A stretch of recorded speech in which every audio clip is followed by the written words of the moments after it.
Hello and welcome to this lecture. आज के इस लेक्चर में पढ़ने वाला है कमांड लाइन आर्ग्यूमेंट्स, ठीक है, जिसको हम शॉर्ट में बोलेंगे CLA।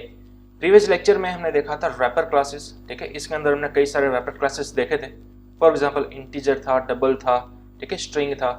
उन सबको किस तरह से प्रिमिटिव में से ऑब्जेक्ट के अंदर कन्वर्ट किया जाता है वो सब हमने देखा था, राइट।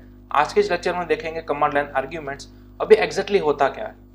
तो इस लेक्चर में आपको इस बात का आंसर मिलेगा कि आखिरकार क्यों हम जावा के अंदर वॉइड मैन के ब्रैकेट्स के अंदर ये वाली चीज लिखते हैं, यानी कि वन टाइप ऑफ एरे पास करते हैं और वो भी स्ट्रिंग टाइप का, ठीक है। आखिर ये लिखने का रीजन क्या है वो आपको इस लेक्चर में आज पता चलेगा, ठीक है। तो चलिए कमांड लाइन आर्ग्यूमेंट्स को इसको सबसे पहले आप डिवाइड करो। यहाँ पर आपको दो वर्ड्स देखने को मिलेंगे। पहला है आपका कमांड लाइन, ठीक है। अब ये कमांड लाइन यानी कि क्या, ये जो आप अपना टर्मिनल ओपन करते हो ना, CMD हो या फिर टर्मिनल हो, ठीक है, उसी को बोला जाता है कमांड लाइन इंटरफेस, ठीक है। इसको बोला जाएगा कमांड लाइन इंटरफेस, यानी कि आप कोई भी यहाँ पर कमांड लगाकर अपने पूरे PC को या फिर मैक को एक्सेस कर सकते हो, फोल्डर बना सकते हो, डायरेक्टरी बना सकते हो, ठीक है, कोई फाइल बना सकते हो, एक फोल्डर में से दूसरे फोल्डर के अंदर जंप भी कर सकते हो। वो सब आप यहाँ पर कमांड लगाकर कर सकते हो। लेकिन शर्त यह है कि अगर आपको ये कमांड नहीं आता है तो फिर आप क्या करोगे। अगर आपको कोई भी ये कमांड नहीं आते तो फिर आप यूज करते थे माई कंप्यूटर या फिर दिस PC, राइट, क्योंकि वहां पर आपको ग्राफिकल यूजर इंटरफेस मिलता था। लेकिन यहाँ पर आपको मिलेगा CLA, कमांड लाइन इंटरफेस। अब यहाँ पर एक वर्ड हमने समझा कमांड लाइन, दूसरा वर्ड है हमारे पास आर्ग्यूमेंट्स। आर्ग्यूमेंट्स यानी कि क्या, जब भी आपको UDF बनाते थे, राइट, उसके अंदर आप टेक समथिंग यानी कि इस तरह के कोई भी पैरामीटर पास करते थे। आप इसको पैरामीटर भी बोलो फिर चाहे आर्ग्यूमेंट्स भी बोलो, दोनों एक ही है, ठीक है। तो पूरा वर्ड क्या बना, कमांड लाइन आर्ग्यूमेंट्स, यानी कि अब आपको कमांड लाइन के जरिए पैरामीटर्स या फिर आर्ग्यूमेंट्स पास करना है यहाँ से टर्मिनल में से, ना कि यहाँ से मैन्युअली, ठीक है। तो किस तरह से, देखिए सपोज मैंने यहाँ पर लिखा system.out.println और यहाँ पर मैं कोई भी एक वर्ड लिखूंगा, फॉर एग्जाम्पल हेलो, ठीक है, और मैंने इसको सेव कर दिया। चलिए अब यहाँ पर टर्मिनल के अंदर मैंने फाइल को किया सबसे पहले कंपाइल। फाइल का नाम मैंने रखा है CLA, ठीक है, आप कुछ भी रख सकते हो। चलो मैंने कंपाइल किया, देन आफ्टर मैंने फाइल को किया रन जावा CLA, देन आफ्टर आप देख सकते हो आपको आउटपुट मिल चुका है हेलो, ठीक है। तो जब भी आप फाइल को रन करते थे आप यहाँ पर लिखते थे जावा और देन आफ्टर क्लास का नेम, राइट, यहाँ तक आप लिखते थे तो फिर आपको आउटपुट मिल जाता था। लेकिन अब आप चाहो तो फाइल का नेम लिखने के बाद या फिर इस तरह से क्लास का नेम लिखने के बाद स्पेस लगाकर जितने चाहो उतने पैरामीटर्स भी पास कर सकते हो। फॉर एग्जाम्पल यहाँ पर मैंने पास किया 3 स्पेस 5 और मैंने एंटर किया, तो फिर एरर कुछ भी नहीं आएगी। देखिए हमारा प्रोग्राम का आउटपुट तो परफेक्टफुली आ गया हेलो, ठीक है। लेकिन ये जो 3 और 5 है उसका क्या, वो कहाँ गए। तो देखिए इतना तो अभी तक आप लिखते थे, राइट, जावा CLA, देन आफ्टर आपने लिखा ये 3 एंड 5। तो ये जो एक्स्ट्रा आपने पैरामीटर्स पास किए ना वो डायरेक्टली यहाँ पर स्टोर होते हैं।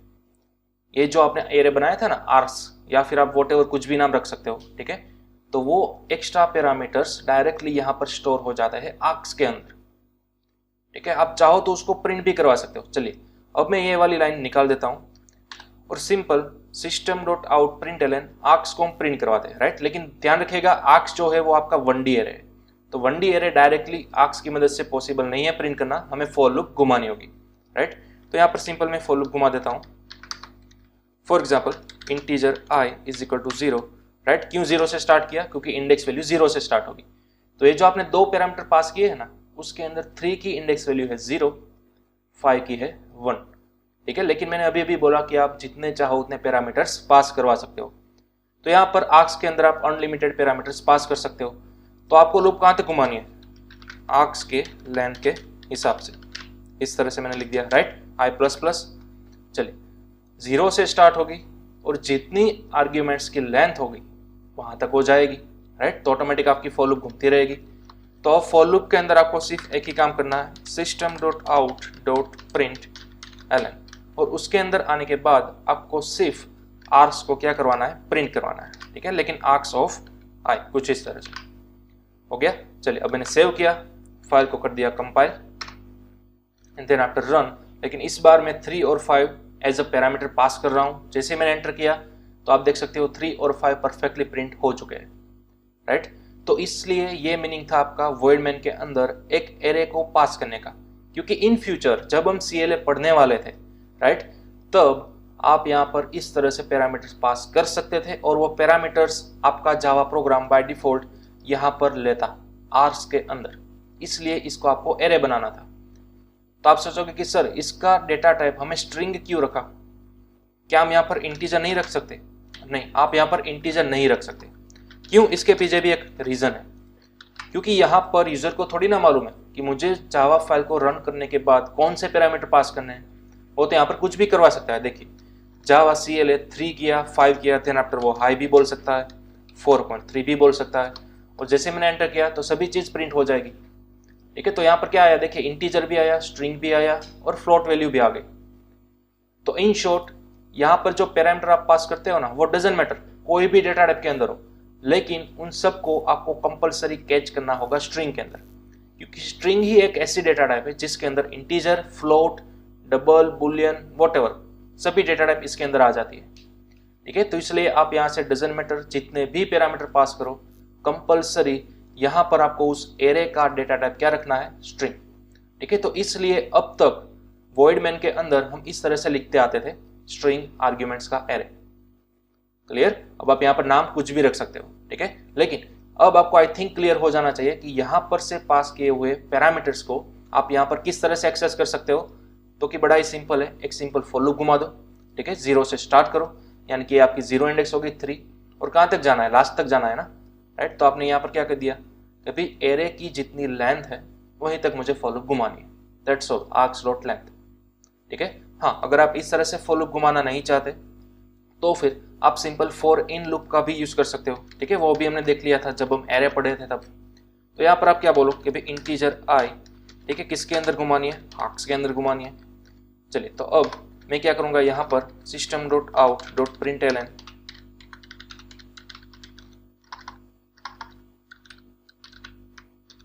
एंड देन आफ्टर यहाँ पर बीच में लिख देना है हमें आई।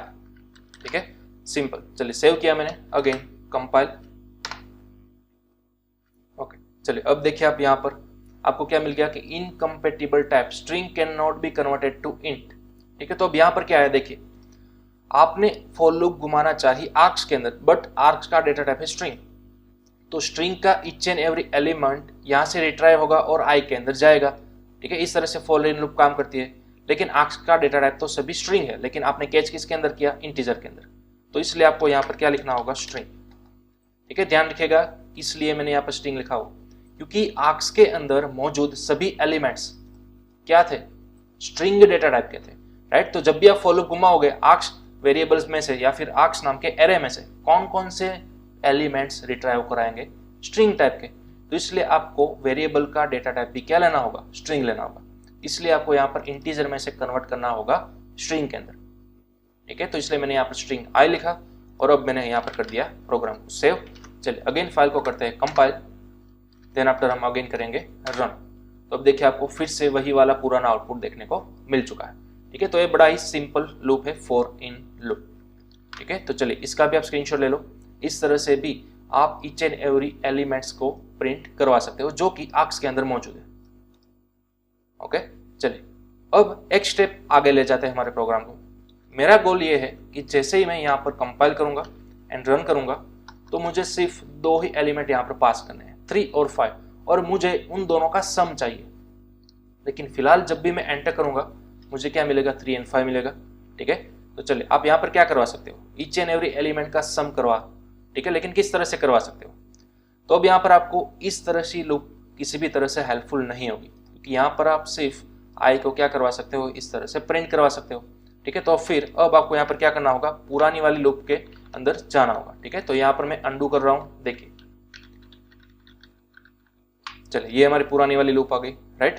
तो अब यहाँ पर इन सभी एलिमेंट्स को आप इंडिविजुअली तो प्रिंट करा रहे हो, लेकिन क्या हो अगर मुझे सिर्फ इस फर्स्ट 2 एलिमेंट को ही सम करवाना हो, यानी कि इस 3 का एलिमेंट की इंडेक्स वैल्यू है 0, 5 की इंडेक्स वैल्यू है 1।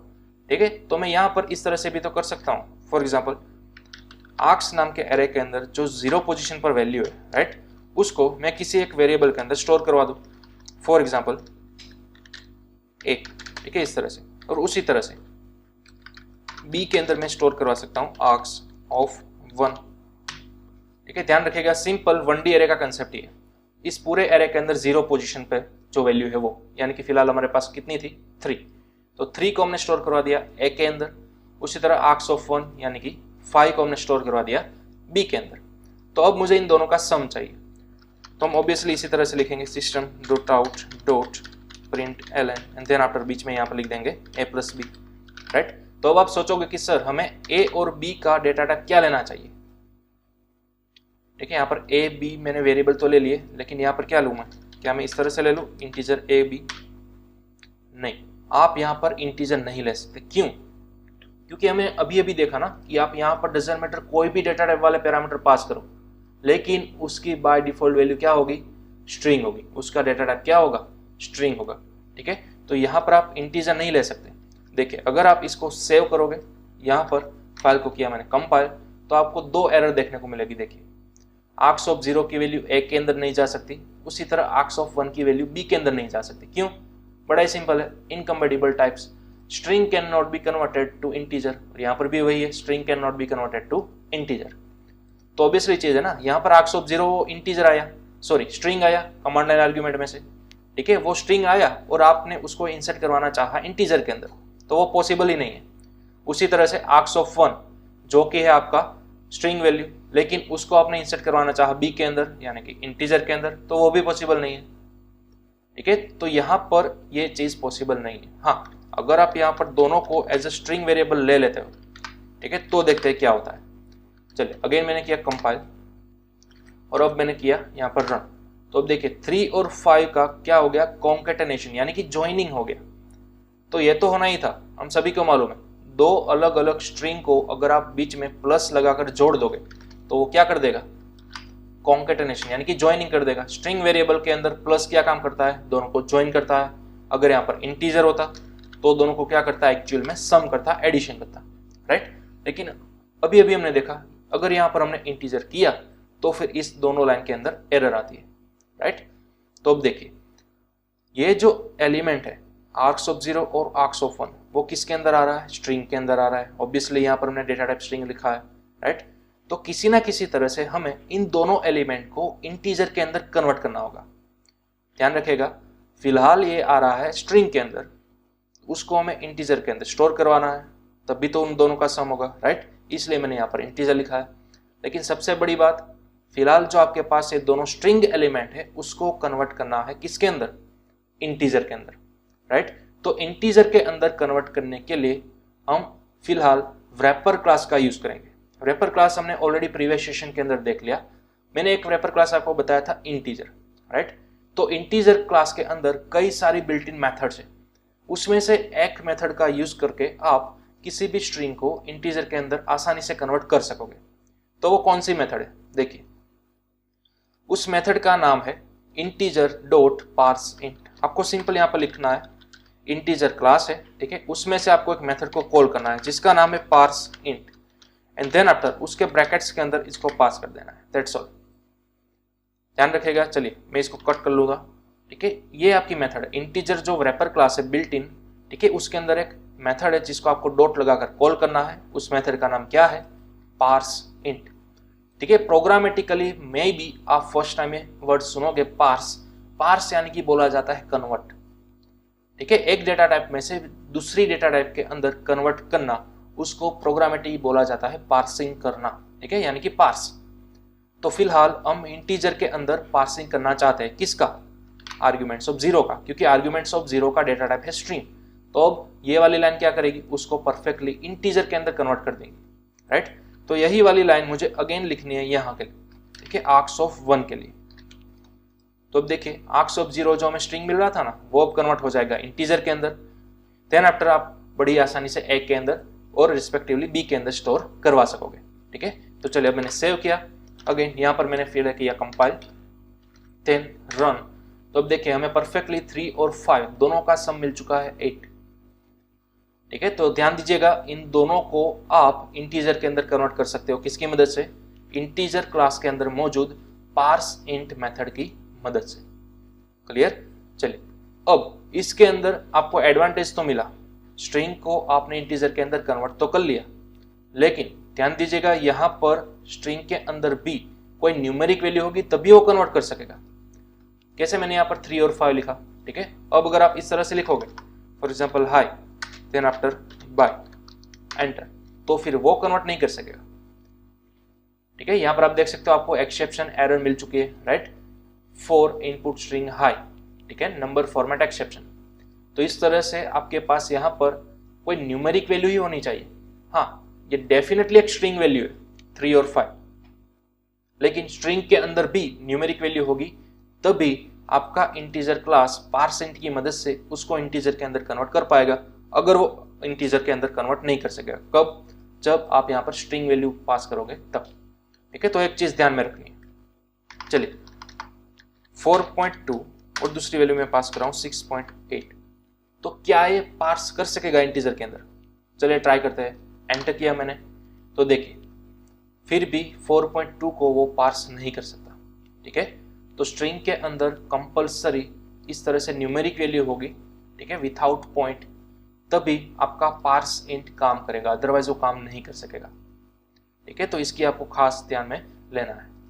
ओके, चलिए अब इसको स्क्रीनशॉट ले लो, नोट डाउन कर लो इस चीज को। ओके, चलिए अब मैं आपको इसी तरह से डबल का दिखा देता हूँ, ठीक है। हमारे पास एक और क्लास डबल, और इसके अंदर आपकी मेथड आती है पार्स डबल, ठीक है। इस तरह से हम यहाँ पर भी पास कर देते हैं। डबल भी क्या है? One type of wrapper class ही है। तो उस रैपर क्लास के अंदर भी पार्स डबल नाम की एक मेथड है, जो कि नाम पर से हमें मालूम चल रहा है क्या करती होगी, किसी भी वैल्यू को डबल के अंदर कन्वर्ट करती होगी, ठीक है। तो चलिए इसको मैं सेव करूंगा। यहाँ पर अगेन मैंने किया कंपाइल। ओके, चलिए अब कंपाइल करने के बाद आपको क्या मिला? Possibly logic converter from double two integer, ठीक है। तो देखिए यहाँ पर क्यों आया? क्योंकि हमने यहाँ पर डबल डेटा टाइप ली, लेकिन आप लेफ्ट साइड कन्वर्ट किसके अंदर करवा रहे हो या फिर सेव किसके अंदर करवा रहे हो? इंटीजर के अंदर, ठीक है। तो यहाँ पर हमें लिखना होगा डबल डेटा टाइप। चलिए तो मैंने सेव किया, अगेन मैंने किया कंपाइल। चलिए कंपाइल हो गया, अब मैंने किया रन, तो अब आपको परफेक्टली डबल वैल्यू भी मिल चुकी है, ठीक है। इस तरह से इन दोनों का सम भी मिल चुका है। तो इस तरह से integer dot parse int, double dot parse double, इसी तरह से फ्लोट डॉट पार्स फ्लोट, जैसी कई सारी आपके पास मेथड है। जितने भी रैपर क्लास है ना, उसके अंदर इस तरह से पार्स वाली मेथड बिल्ट इन अवेलेबल है, ठीक है। आप ऑन योर ओन उसको एक्सप्लोर कर सकते हो, जैसे जैसे आपको नीड पड़ती जाएंगी वैसे वैसे। ओके, फिलहाल मैं यहाँ पर लिख रहा हूँ इंटीजर डॉट पार्स इंट, ठीक है। ये जो हमारी पुरानी वाली मेथड थी वही, ठीक है। तो ये था आपका रैपर क्लास का यूज इन CLA। ओके, चलिए अब एक और लास्ट चीज मैं आपको बता देना चाहता हूँ। फॉर एग्जाम्पल, चलिए ये सभी चीज मैं यहाँ पर मिटा देता हूँ। सिंपल मैं फॉर इन लूप घुमा रहा हूँ, string each and every element, ठीक है, मैं रिट्राई करूंगा आर्क्स नाम के एरे में से, एंड देन आफ्टर मैं उसको क्या करवा दूंगा? Print system dot out dot print hello, then after मैंने प्रिंट करा दिया हाय। चलिए सेव किया, अगेन यहाँ पर फाइल को किया कंपाइल, देन आफ्टर उसको रन किया, ठीक है। अब आप यहाँ पर कोई भी वैल्यू पास कर सकते हो। चलिए आ गया सभी आउटपुट, ठीक है। सपोज मैंने यहाँ पर only and only numeric value ही पास की थी,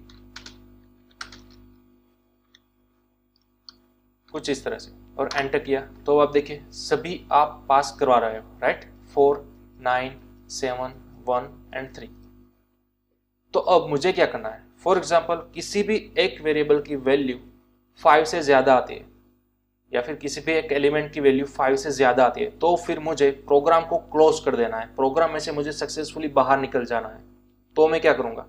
तो सबसे पहले तो आपको यहाँ पर इफ कंडीशन लगानी होगी, ठीक है। इफ कंडीशन के अंदर सबसे पहले आपको मिल रहा है स्ट्रिंग, राइट, तो उसको आप न्यूमेरिकली कंडीशन नहीं लगा सकते। स्ट्रिंग को आपको सबसे पहले कन्वर्ट करना होगा ना, किसके अंदर?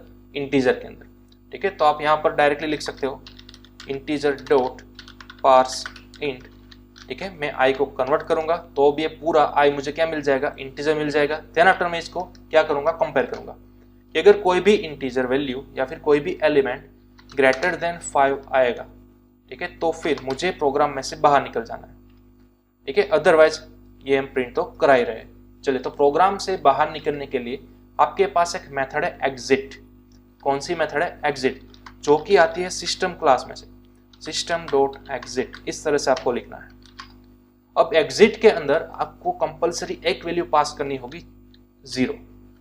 ठीक है, ध्यान रखिएगा जावा के अंदर एग्जिट और ब्रैकेट्स में 0 लिखने का मतलब है सक्सेसफुल टर्मिनेशन।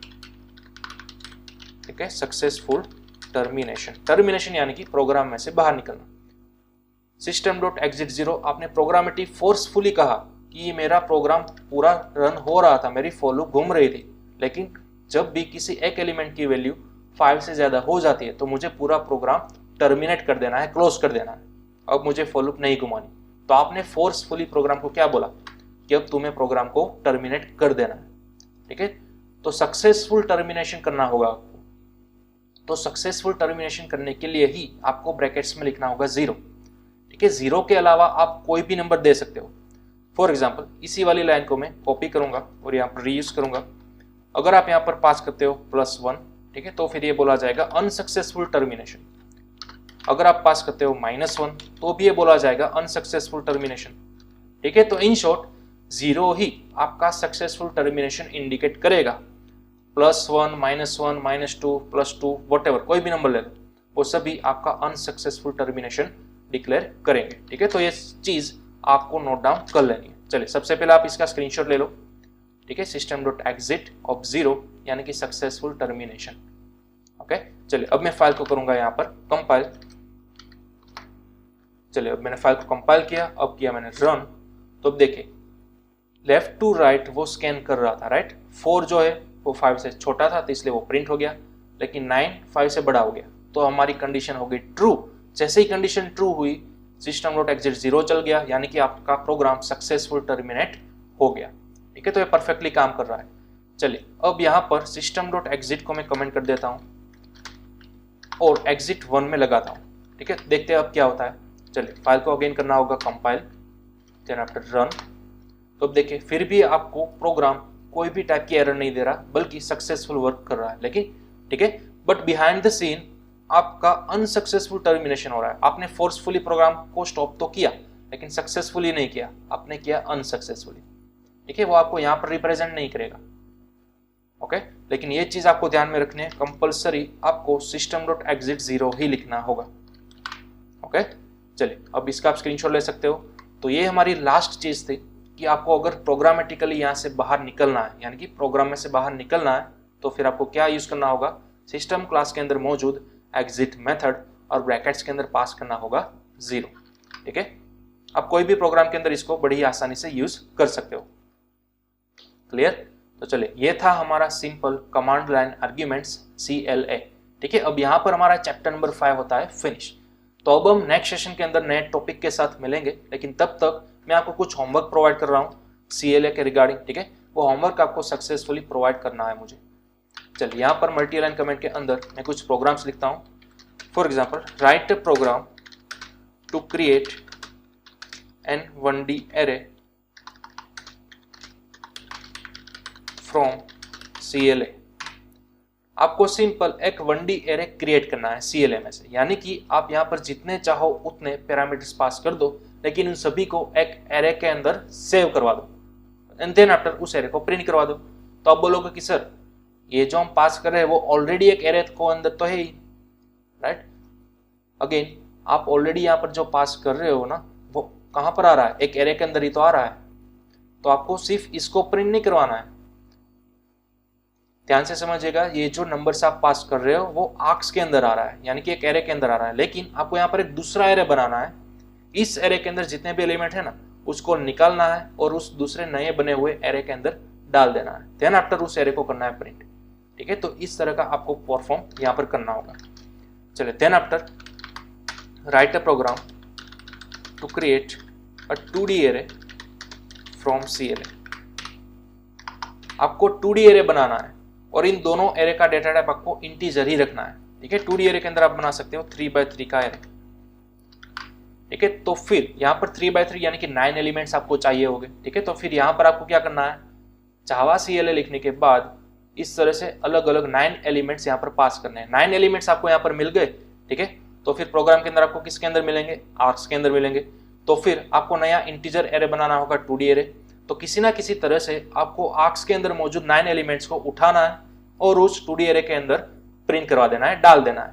ठीक है। और फिर जब भी आप इस 2D एरे को प्रिंट करवाओगे ना, तो फिर आपको 3x3 मैट्रिक्स फॉर्मेट के अंदर प्रिंट करवाना है, ध्यान दीजिएगा। ओके, जैसा कि हमने सेम 2D एरे वाले लेक्चर के अंदर किया था उसी तरह। ठीक है, तो ये था आपका program 2D array from CLA। चलिए third, write a program to find cube of given elements of CLA या फिर फ्रॉम CLA। ठीक है, तो ये आपका थर्ड प्रोग्राम हो गया। CLA में से आप यहां पर जितने चाहो उतने पैरामीटर्स पास करो, लेकिन उन सभी का इंडिविजुअली मुझे यहां पर क्या चाहिए, क्यूब चाहिए। फॉर एग्जांपल CLA के दौरान आप इनपुट करवा रहे हो 1 2 3, यानी कि ये जो 1 2 3 है आपने कहां पर लिखा, यहां पर लिखा, प्रोग्राम का नाम लिखा, देन आफ्टर आपने यहां पर लिखा 1 2 3। जैसे आपने एंटर किया आपका आउटपुट क्या आना चाहिए, वो मैं यहां पर लिख देता हूं। आउटपुट आना चाहिए तीनों का क्यूब। तो 1 का क्यूब क्या आएगा, 1 ही आएगा। 2 का क्यूब आएगा 8, 3 का क्यूब आएगा 27। तो इस तरह से फिर चाहे वॉट एवर जितना भी बड़ा नंबर क्यों ना हो, उन सभी का ऑटोमेटिक क्या आ जाना चाहिए, क्यूब आ जाना चाहिए। ठीक है, तो इस तरह से आपको थर्ड प्रोग्राम करना है। चलिए fourth, write a program to swap 2 numbers from CLA। बड़ा ही सिंपल प्रोग्राम है। ठीक है, आपको यहाँ पर सिर्फ और सिर्फ 2 ही नंबर्स पास करने हैं और उन दोनों का स्वैपिंग करना है। सबसे पहले इसको A के अंदर स्टोर करवाइए, 9 को B के अंदर स्टोर करवाइए, देन आफ्टर उन दोनों का कर दो आप स्वैपिंग। ठीक है, चलिए next 5, write a program to generate math table from CLA। अब इसके अंदर क्या करना है, यह बड़ा ही इंटरेस्टिंग है। यहां पर आपको पूरा मैथमेटिकल टेबल जनरेट करना है फ्रॉम CLA। यानी कि अगर आपने CLA के अंदर इनपुट प्रोवाइड किया, फॉर एग्जांपल 5, ठीक है, आपने यहां पर सिर्फ एक ही एलिमेंट पास किया 5, तो फिर आपका आउटपुट क्या आना चाहिए, आपका आउटपुट आना चाहिए 5 इंटू 1 इक्वल्स टू 5। दूसरी लाइन के अंदर 5 इंटू 2 इज इक्वल टू 10। उसी तरह से अप टू 10 लाइंस तक। ठीक है, तो ये आपका आ गया सिंपल एक मैथमेटिक्स का टेबल। लेकिन क्या हो अगर आपने यहाँ पर मल्टीपल वैल्यूज पास की, आपने 5 भी पास किया था इनपुट के दौरान, साथ ही साथ आपने 3 भी पास किया था, तो फिर डायनेमिकली आपको दोनों के टेबल जनरेट कराने हैं। ध्यान दीजिएगा, 5 का टेबल जैसे ही जनरेट हो जाता है उसके बाद आपको इस तरह का डिवाइडर डाल सकते हो। देन आफ्टर अगेन दूसरा जो आपने इनपुट पास किया था ना, उसका भी आप टेबल जनरेट कराओ डायनेमिकली, यानी कि सेम वही प्रोसेस जो कि आपने अभी अभी 5 के साथ किया वो। ठीक है, 3 into 1 then after 3 into 2 is equal to 9, sorry यहाँ पर 6, और उसी तरह लास्ट में 3 into 10 is equal to 30। Clear? तो अगर आपने यहाँ पर 5 अलग अलग नंबर्स पास किए तो आपके पास अलग अलग 5 मल्टीप्लिकेशन टेबल आ जाने चाहिए ऑटोमेटिक। ठीक है, तो ये सभी का इनपुट, 5 प्रोग्राम का इनपुट आपको कहां से लेना है, फ्रॉम CLA, यहां पर से। ठीक है, तो ये है आपके 5 प्रोग्राम्स। चलिए अब आप इसका स्क्रीनशॉट ले लो और आई होप ये सभी प्रोग्राम्स आप सक्सेसफुली कर लोगे। ओके, तो चलिए अब हम मिलते हैं अपने नेक्स्ट लेक्चर के अंदर।